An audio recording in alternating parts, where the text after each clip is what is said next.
Halo, hai semua, dimanapun Anda berada. Apa kabar hari ini? Semoga kita selalu dalam keadaan sehat walafiat. Semoga kita dalam keadaan selalu berbahagia. Amin. Assalamualaikum warahmatullahi wabarakatuh. Bertemu lagi bersama saya. Kali ini saya akan membahas materi terkait tentang pemeliharaan sasis sepeda motor. Kalau di video sebelumnya saya membahas tentang pemeliharaan kelistrikan sepeda motor. Kali ini saya akan membahas di sasis sepeda motor. Nah, kali ini kita akan membahas tentang sistem rem sepeda motor. Apa itu sistem rem sepeda motor? Nanti kita akan bahas perlahan-lahan. Di video kali ini kita akan memahami bagaimana cara perawatan dan bagaimana cara perbaikan, serta memahami jenis-jenis sistem rem yang ada pada sepeda motor. Untuk juga memahami fungsi, memahami tujuan apa itu rem sepeda motor. Oke, langsung saja. Sistem rem sepeda motor itu dirancang karena kendaraan tidak dapat segera berhenti walaupun katup gas ditutup penuh dan mesin tidak lagi dihubungkan dengan pemindah daya. Akan tetapi mempunyai kecenderungan untuk tetap bergerak karena gaya yang terjadi. Artinya suatu kendaraan walaupun posisi mesin itu menyala atau masih hidup saat dia berjalan, itu tidak dapat menghentikan laju kendaraan. Nah, jadi ini salah satu kelemahan dari kendaraan. Nah, maka kelemahan ini harus diatasi dengan maksud mengurangi kecepatan kendaraan hingga berhenti. Nah, sistem rem dirancang untuk mengontrol kecepatan laju, mengurangi atau memperlambat kecepatan dan menghentikan laju kendaraan dengan tujuan meningkatkan keselamatan dan untuk memperoleh pengendaraan yang aman. Jadi itu tujuan sistem rem dirancang. Nah, kalau di sistem mesin, mesin mengubah energi panas menjadi energi gerak untuk menggerakkan kendaraan. Kalau di sistem rem itu sebaliknya, rem mengubah energi gerak menjadi energi panas. Nah, untuk menghentikan suatu kendaraan. Jadi pada umumnya rem bekerja disebabkan adanya sistem gabungan penekanan melawan sistem gerak putar. Efek pengereman, braking effect, diperoleh dari adanya gesekan yang ditimbulkan antara dua objek. Jadi di situ deskripsinya dari sistem rem. Dari sini kita paham ya tujuan dari sistem rem itu apa. Nah, kita akan bahas fungsi dan komponen dan sebagainya. Oke, lanjut. Fungsi sistem rem pada umumnya itu terbagi menjadi dua. Ini umumnya ya. Yang pertama itu untuk mengurangi kecepatan kendaraan. Yang kedua untuk menghentikan laju kendaraan. Untuk jenis sistem rem pada sepeda motor pada umumnya itu ada dua jenis. Yang pertama itu ada tipe drum brake. Yang kedua ada tipe disc brake. Nah, pada umumnya sistem rem sepeda motor menggunakan dua jenis ini. Oke, kita lihat. Oke, di sini ada keterangan gambar. Di sebelah kiri kita bisa melihat di sini ada tipe drum brake. Yang sebelah kanan ada tipe disc brake. Artinya kalau secara umum kita lihat tipe drum brake ini apa sih? Sepertinya ini kalau secara umum kita mengenalnya dengan tipe tromol ya. Jenis tipe tromol. Nah, dan yang disc brake ini jenis tipe rem cakram. Pada umumnya seperti itu. Jadi kita tahu ya sekarang jenis-jenis yang ada di sepeda motor ini pada umumnya dua jenis ini yang digunakan. Oke, lanjut. Oke, di sini kita akan membahas gangguan pada sistem rem. Yang pertama ada pengereman kurang pakem. Selanjutnya handle rem terasa berat dan lambat untuk kembali di posisi semula. Yang terakhir ada timbul bunyi. Nah, ini adalah gangguan-gangguan yang sering terjadi pada sistem rem kita, pada kendaraan sepeda motor kita khususnya. Ya. Nanti kita akan ketahui penyebabnya apa sih? Mengapa pengereman kurang pakem? Mengapa handle rem terasa berat? Mengapa timbul bunyi? Nanti kita akan bahas perlahan-lahan. Oke, coba kita lihat. Penyebab rem kurang pakem, ya, itu ada beberapa kemungkinan. Yang pertama kemungkinan penyetelan kurang tepat. Nah, penyetelan daripada sistem rem itu kurang tepat. Itu menyebabkan rem menjadi kurang pakem. Yang kedua itu kemungkinan keausan pada tromol atau disc brake-nya. Nah, ini adalah keausan pada tromol dan disc brake, itu menjadi salah satu penyebab rem menjadi kurang pakem.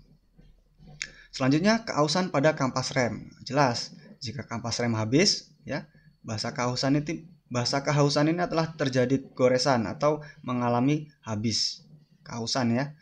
Kalau udah habis, ya otomatis rem akan kurang pakem.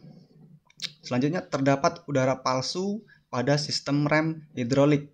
Jadi pada sistem rem hidrolik ini umumnya kita digunakan pada sistem rem disc brake atau rem cakram hidrolik. Dia menggunakan fluida. Jika terjadi udara palsu, maka rem tidak akan pakem. Selanjutnya, kabel rem macet.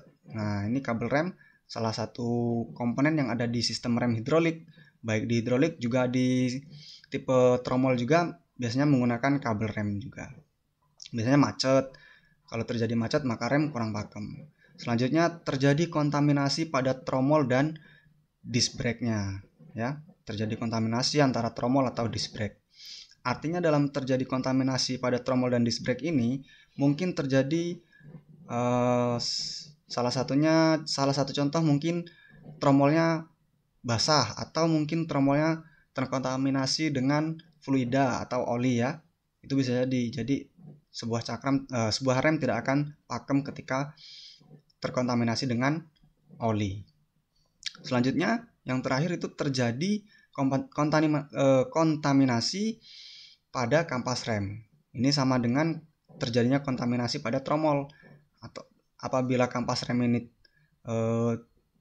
terkontaminasi dengan fluida atau air, maka di sini di tromol dan disc brake-nya akan terkena kontaminasi juga. Jadi di sini adalah penyebab rem kurang pakem, ya. Kemungkinan ada beberapa hal. Selanjutnya, penyebab handle rem berat atau keras. Nah, ini ada beberapa kemungkinan penyebabnya. Yang pertama, kabel rem macet, kurang pelumas. Bisa jadi, ya. Otomatis kalau kabel remnya keras, macet, otomatis handle-nya bakal berat atau keras. Selanjutnya, bumbungan rem seret atau kurang pelumas. Bumbungan rem ini biasanya ada di komponen bagian tromol, rem tromol menggunakan bumbungan rem seret, kurang pelumas. Selanjutnya yaitu penyetelan tidak tepat, mengakibatkan handle rem terasa berat dan keras. Itu adalah penyebab dari handle rem berat. Nih, beberapa penyebab, ya, beberapa kemungkinan. Selanjutnya, timbul bunyi. Penyebab bunyi, mungkin teman-teman atau teman-teman semua mungkin sudah tahu, ya. Kalau timbul bunyi ini biasanya kampas remnya sudah habis nih. Salah satu penyebabnya kampas rem sudah habis. Yang saya lingkari pada kursor. Ini sering terjadi, kampas rem habis, otomatis dia mengeluarkan bunyi. Biasanya juga terjadi kontaminasi antara tromol atau disc brake juga terkontaminasi pada kampas rem. Jika biasanya pada umumnya jika dia kena air, otomatis dia mengeluarkan bunyi yang kurang enak terdengar, ya, di telinga kita ketika dia basah, posisi kampas rem basah atau tromolnya basah atau terkontaminasi dengan disc brake. Ini biasanya ada tanah atau debu, biasanya akan mengeluarkan suara juga. Jadi di sini adalah gangguan sistem rem dan ini penyebabnya. Oke, paham ya dari sini? Oke, bisa kita lanjut. Oke, kita pahami dulu jenis rem tromol di sini. Nah, di sini rem tromol itu terbagi dua jenis, dua tipe. Pada umumnya rem tromol itu ada dua tipe. Yang pertama ada single leading saw, yang kedua ada double leading saw. Seperti apa single leading saw dan double leading saw? Mari kita simak. Seperti ini gambarnya. Single leading saw yang sebelah kanan, ya, bisa kita lihat di sini, dan double leading saw dan di sebelah kiri. Single leading saw di sebelah kiri, yang double leading saw sebelah kanan. Apa perbedaannya? Perbedaannya di bagian sepatunya, sepatu kampasnya. Nih. Dia kalau di sini yang satu tetap, yang satunya bergerak, ya. Kalau di sini kedua sepatu bergerak. Jadi di sini perbedaannya antara sepatu. pergerakan sepatu antara single leading shoe dan double leading shoe. Kalau umumnya sepeda motor menggunakan yang single leading shoe, kalau double leading shoe umumnya di kendaraan roda 4. Oke. Untuk pemeriksaan rem tromol, pemeriksaan rem tromol terhadap kerusakan dilakukan dengan pengukuran diameter dalam batas servis. Nah, gimana kita mengukurnya? Kita melihat buku pedoman reparasi pada suatu kendaraan. Buku reparasi ini biasanya setiap kita membeli sebuah sepeda motor, kita akan mendapatkan buku pedoman reparasi. Maka kita akan ketahui di sini pengukurannya, berapa standarnya, berapa batas servis dari rem tromol tersebut. Nah, jika permukaan tromol untuk pengereman berkarat, gunakan amplas Diko nomor 20. Ya. Maka dibersihkan dengan amplas. Dengan catatan jangan terlalu berlebihan untuk mengamplasnya. Jika berlebihan, maka tromol akan mengalami kehausan yang berlebihan juga. Kalau udah tromolnya kehausan berlebihan, maka dia akan terjadi pengurangan, dan maka disitu timbulnya pengereman kurang pakem, dan otomatis tromol harus ganti. Seperti itu pemeriksaan dari rem tromol. Seperti ini, kita pemeriksaannya menggunakan alat yaitu jangka sorong atau vernier caliper. Seperti ini ya, ini yang diukur dalam diameter dalam drum brake-nya, ini kelilingnya mengalami kehausan atau tidak, berapa ukuran standarnya, batas servisnya berapa mili. Oke, paham ya? Kita lanjut. Kita bahas proses membuka kampas rem tromol. Jika masih bisa digunakan lagi, beri tanda pada kampas supaya tidak tertukar posisi pada saat pemasangan kembali. Ini perlu diperhatikan, diberi tanda supaya tidak tertukar. Apabila tertukar, maka setelan pada rem tersebut akan berubah. Nah, selanjutnya lepas kampas rem dari angkor pin. Angkor pin nanti ada di bagian rem tromol. Lepaskan bumbungan rem. Kita lihat seperti ini. Ya. Kita lepas kampasnya. Ini. Bisa kita lihat dari sini ya. Kita lepas rem dari angkor pinnya. Setelah itu kita lepas bumbungan remnya. Bumbungan remnya sebelah sini. Nanti kita lihat. Pemeriksaan ketebalan kampas rem, yaitu ukur ketebalan kampas rem pada 3 sisinya dengan menggunakan jangka sorong. Jika kampas tipis atau terkena gemuk atau oli, lakukan penggantian. Kita ukur menggunakan jangka sorong pada 3 sisi. Ya, yang pertama bagian ujung di sini kita ukur ketebalannya, yang kedua bagian tengahnya, yang ketiga di bagian ujung sebelah satunya sini. Jika kita lihat dari tampak samping ya, bisa lihat di sini tengah dan samping sebelah sini. Kita ukur ketebalan kampasnya, jangan sampai ke rumahan tromolnya, rumahan kampasnya, tapi bagian ketebalan kampasnya. Berapa hasil pengukurannya. Jika melebihi batas servis, maka disarankan untuk melakukan pergantian. Oke, selanjutnya setelah kita bongkar, kita lepas, kita melaksanakan proses pemasakan bumbungan brake cam. Ya, yang pertama kita lumasi bumbungan dengan gemuk. Selanjutnya kita pasang seal debunya, kemudian plat indikator. Selanjutnya kita pasang brake lever. Setelah itu kita tepatkan tanda titik pada brake lever dan bumbungan untuk menyesuaikan nanti pada saat penyetelan ya. Setelah itu kencangkan baut penjepit seperti ini. Di sini pada bumbungan itu terdapat indikator plat atau titik, kita tepatkan. Fungsinya untuk apa? Fungsinya untuk penyetelan di jarak main bebas pada handle rem. Nih, pemasangan bumbungan brake cam. Ini adalah bumbungannya, brake cam. Di sini ada tanda grease, kita beri pelumas. Di sini juga ada lambang grease ya. Artinya kita memberi pelumas di bagian sini. Disarankan pelumasnya menggunakan grease atau gemuk. Oke, lanjut. Setelah kita pahami rem tromol, kita sekarang akan membahas tentang rem cakram atau rem hidrolik atau disc brake. Nah, prinsip kerja rem cakram yaitu dari langkah handle rem menuju ke langkah piston kaliper. Setelah itu diameter piston kaliper menuju ke diameter piston master. Setelah itu menghasilkan tenaga dan tenaga menghasilkan kekuatan tekan. Itulah prinsip kerja dari sistem rem cakram. Di sini ada gambar daripada alat dari rem cakram ya. Di sini ada disc brake, ini ada kaliper, ini ada kampasnya. Ini bagian kaliper seperti ini, terkecuali di sini kampas. Oke, kita lihat lagi. Gerak baliknya piston kaliper karena adanya seal piston kaliper yang bersifat elastis. Nah, piston yang ada di kaliper yang untuk mendorong kampas rem tersebut. Kita lihat. Ini dia. Ini ada seal piston ya, piston seal yang tadi dijelaskan, yaitu gerak baliknya piston kaliper karena adanya seal piston kaliper yang bersifat elastis. Ini sifatnya elastis untuk menggerakkan piston, gerak bolak-baliknya untuk menahan kampas ya.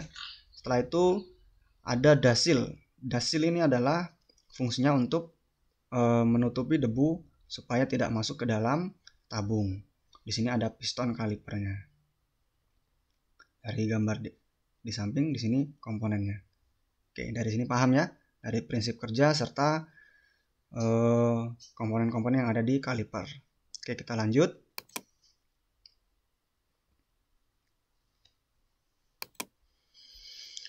Sekarang kita akan membahas tentang penggantian minyak rem yang ada di jenis disc brake atau rem cakram. Yang pertama, putar handlebar sampai posisi permukaan minyak rem mendatar, buka cover dan diaframanya, simpan di tempat yang aman. Selanjutnya, lindungi bagian-bagian dari kemungkinan terkena minyak rem. Siapkan air untuk mengantisipasi jika adanya yang terkena minyak rem. Jadi komponen-komponennya dihindari dari minyak rem. Oke. Berikutnya, untuk membuang minyak rem itu ada dua cara. Ya, perlu kita perhatikan dengan cara apa aja. Yang pertama, tanpa alat khusus, yaitu dengan menggunakan selang pembuangan. Yang kedua, itu menggunakan alat khusus yang dinamakan brake air bladder. Itu nama alat khusus untuk pembuangan minyak rem. Seperti apa alatnya? Bisa kita lihat di sini. Cara penggantian minyak remnya. Penggantian minyak rem tanpa alat menggunakan selang seperti ini ya. Kita pasang selangnya di pembuangan. Setelah itu kita buka bagian ada baut untuk pembuangannya, kita kendorkan. Setelah itu kita beri tekanan dari atas untuk membuang minyak rem yang ada di tabung kaliper. Penggantian minyak rem dengan alat khusus. Alat yang tadi brake air bladder ya. Ini tanpa dibantu dengan tekanan. Kita tinggal pompa dari bawah, maka minyak rem dari tabung kaliper akan tersedot mengisi ke tabung brake air bladdernya. Ini adalah cara penggantian dari minyak rem. Untuk proses membuka master rem, yang pertama keluarkan minyak remnya. Setelah itu buka rubber bolt. Lepaskan sirklip dengan menggunakan tang sirklip. Keluarkan piston dan pegasnya. Yang terakhir, cuci komponen dengan air bersih. Proses membuka master rem atau membongkar. Ini ada komponen-komponennya dari master rem. Yang pertama, keluarkan minyaknya dari kaliper yang ada di bawah. Setelah itu buka rubber bootnya ya. Setelah itu kita lepaskan sirklip. Di sini ada sirklip ya, snap ring. Menggunakan tang sirklip. Keluarkan piston dan pegasnya. Ini piston ya, piston master. Ini pegasnya, spring. Cuci komponen dengan air bersih. Dicuci dengan air bersih. Jangan menggunakan bahan bakar minyak yang jenisnya premium, pertalite ataupun pertamax. Jika dicuci dengan bahan bakar minyak, maka komponen yang ada di master rem, yang di master piston ini akan terjadi kerusakan. Maka tidak akan bisa dipasang lagi. Otomatis kita akan melakukan pergantian. Seperti itu. Oke, selanjutnya. Pemeriksaan master rem yaitu periksa silinder master dengan dari goresan. Kita periksa silinder masternya terjadi goresan atau tidak. Setelah itu lakukan pengukuran dengan menggunakan bore gauge ya. Kita ukur dengan bore gauge, setelah itu ganti master jika rusak.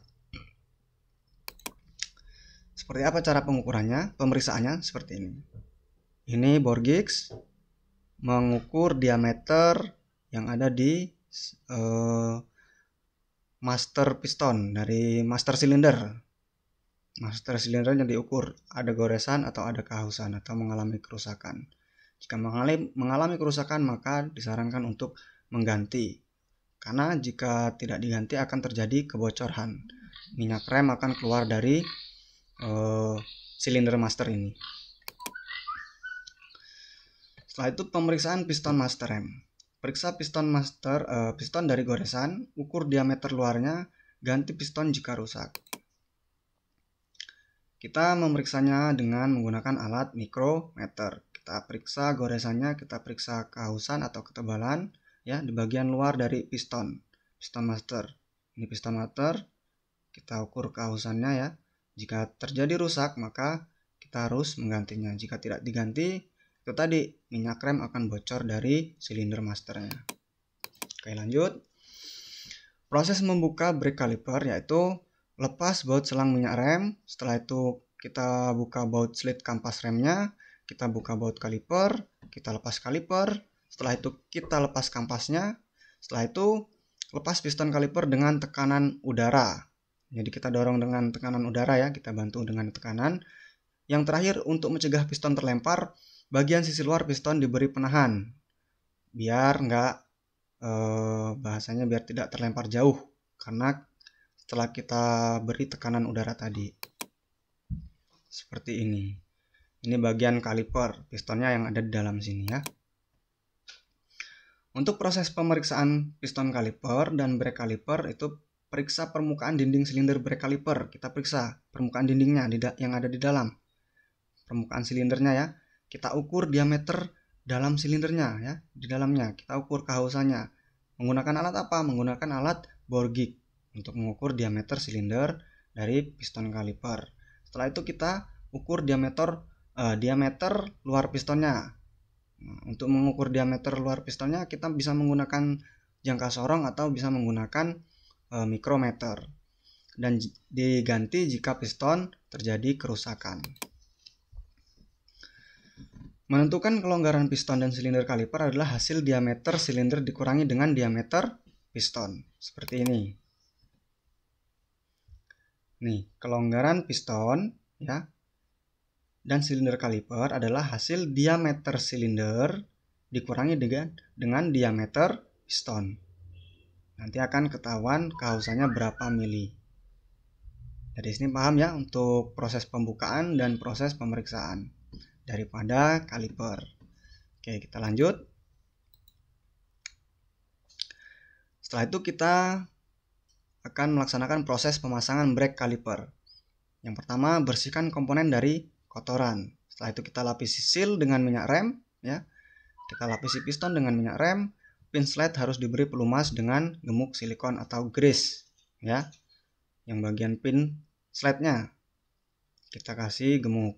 Untuk bagian sel-sel seal dengan lapisan seal dan lapisan piston jangan menggunakan oli. Jika menggunakan oli akan merusak komponen yang ada di kaliper atau menggunakan bensin jangan. Kita lapisi dengan minyak rem karena minyak rem ini khusus untuk komponen di kaliper atau rem tipe disc brake. Seperti ini. Untuk jenis hidrolik ya pada umumnya dia menggunakan fluida. Ini komponen-komponennya, di sini ada kaliper bracketnya, di sini ada pin bootnya. Ini yang dilumasi dengan gemuk silikon atau grease. Jika ini kering, maka rem akan terjadi keras atau rem akan terus mengunci. Maka perlu diberi pelumas. Supaya apa? Supaya nanti dia elastis. Pada kaliper bracketnya akan elastis maju mundur. Seperti itu ya. Di sini ada piston seal-nya yang sudah kita bahas tadi di atas. Oke, lanjut. Proses pemeriksaan disc brake. Nah, tadi kita memeriksa dari bagian master silinder sampai ke piston kalipernya. Sekarang kita proses pemeriksaan disc brake-nya. Bagaimana pemeriksaannya? Yaitu periksa disc brake dari kerusakan permukaan pengereman.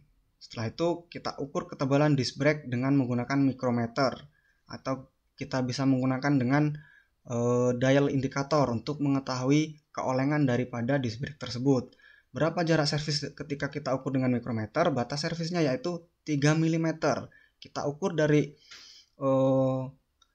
ketebalan standarnya dan kita kurangi dari ketebalan yang kita ukur saat melaksanakan pengukuran. Jika hasilnya lebih dari 3 mm, maka ganti brake kalipernya, ya.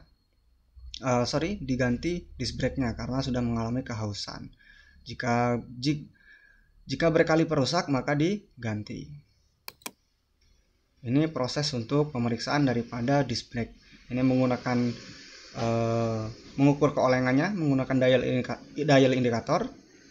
Yang sebelah kiri mengukur ketebalan menggunakan mikrometer. Berapa batas servisnya tadi yang menggunakan mikrometer? Yaitu 3 mm. Di sini kita sudah pahami untuk rem cakram, ya, dari proses pemasangan pemeriksaan dari master, terus pemeriksaan dari kaliper, yang terakhir pemeriksaan dari disc brake. Itu adalah jenis-jenis yang di sepeda motor pada umumnya. Setelah itu untuk tipe rem yang terbaru, sama saja jenisnya dengan dua tipe, cuman ini cara kerjanya dia kombi brake system, yaitu mengkombinasi antara rem depan dan rem belakang.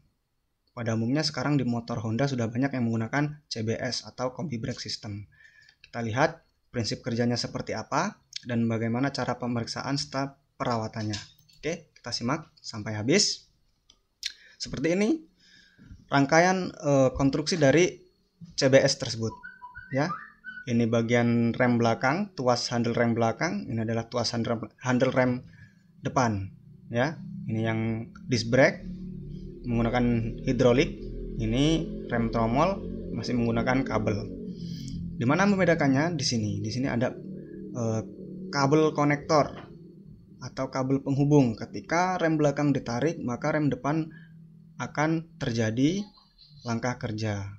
Seperti apa? Kita lihat komponen dari kombi brake system. Kita lihat di bagian sini sebelah kanan, ya, sebelah kanan atau rem belakang itu ada equalizernya. Setelah itu di bagian rem depan itu ada knocker dan knocker joint untuk penghubung dari rem belakang ke rem depan. Sini. Untuk komponen-komponennya, rem depan masih sama seperti yang di disc brake tadi. Untuk rem belakang itu hanya bertambah di bagian equalizer dan konektor kabel. Masih di komponen kombi brake system.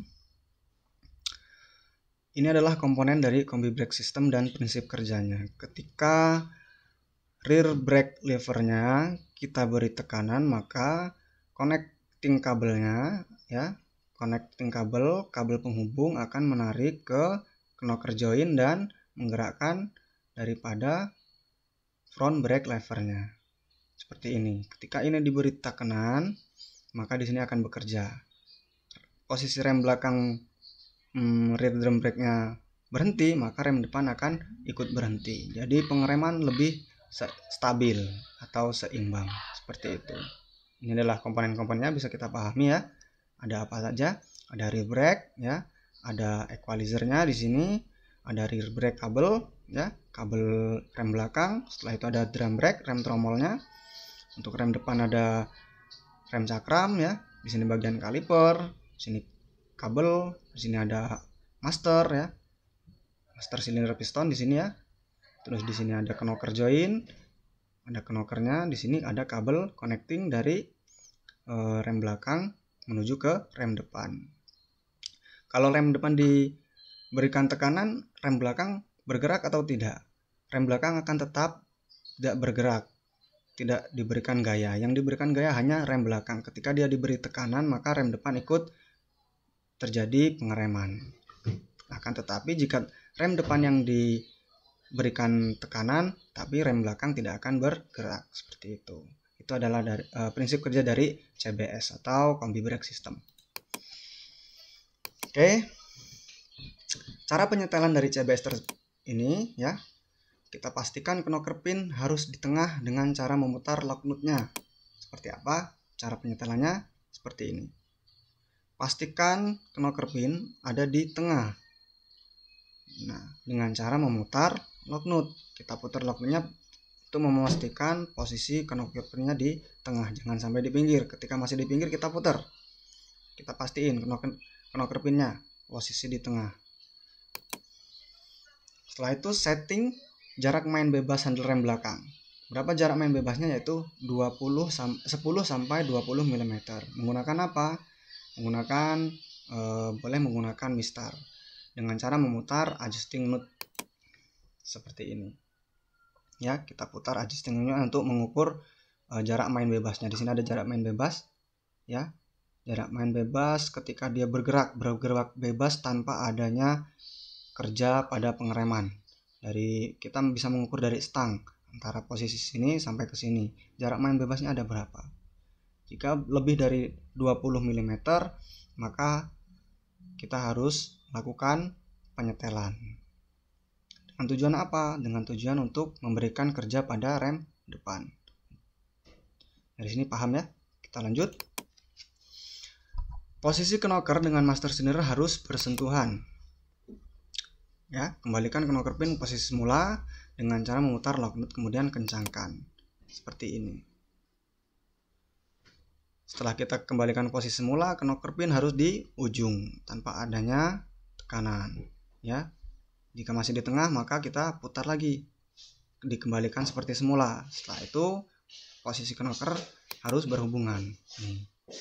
Ini posisi di rem depan knockernya ya, ini harus berhubungan.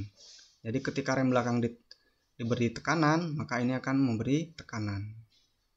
Paham ya? Oke, cukup itu untuk sistem rem sepeda motor pada umumnya.